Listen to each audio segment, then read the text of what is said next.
अस्सलाम वालेकुम दोस्तों, यहाँ पर आपको एक और बहुत बड़ी और अहम ब्रेकिंग न्यूज़ से आगाह करते चलें। क़यामत की एक और निशानी पूरी हो चुकी है। जी हाँ नाजरीन, रावलपिंडी में बेटे का इंसानियत सोज इक़दाम। कमेटी के पैसे मांगने पर बेटे ने अपनी ही वालदा को तशद्दुद का निशाना बना डाला। जी हाँ नाजरीन, कपड़े भी फाड़ दिए, मुलजिम को गिरफ्तार कर लिया गया है। जी हाँ नाजरीन, आपको मुकम्मल तर तफसील से आगाह करते हैं इस छोटी सी वीडियो में। अगर आपने अभी तक भी हमारे चैनल को सब्सक्राइब नहीं किया है तो जल्दी से हमारे चैनल को सब्सक्राइब कर दें और बेल आइकन को भी इनेबल कर दें ताकि हमारी हर आने वाली वीडियो आपको वक्त पर मिलती रहे। जी हाँ नाजरीन, आपका कोई भी कीमती वक्त ज़ाया किए बगैर बढ़ते हैं वीडियो की तफसीलात के मुताबिक। कमेटी के पैसे मांगने पर बदबख्त बेटे ने अपनी मां को तशद्दुद का निशाना बना डाला।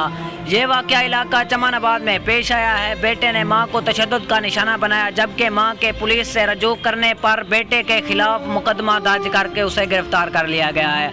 जी हाँ नाज़रीन, अगर आपने अभी तक भी हमारे चैनल को सब्सक्राइब नहीं किया तो हमारे चैनल को लाजमी सब्सक्राइब कर दें। जी हाँ दोस्तों, मिलते हैं नेक्स्ट अच्छी सी वीडियो में, तब तक के लिए अल्लाह निगहबान।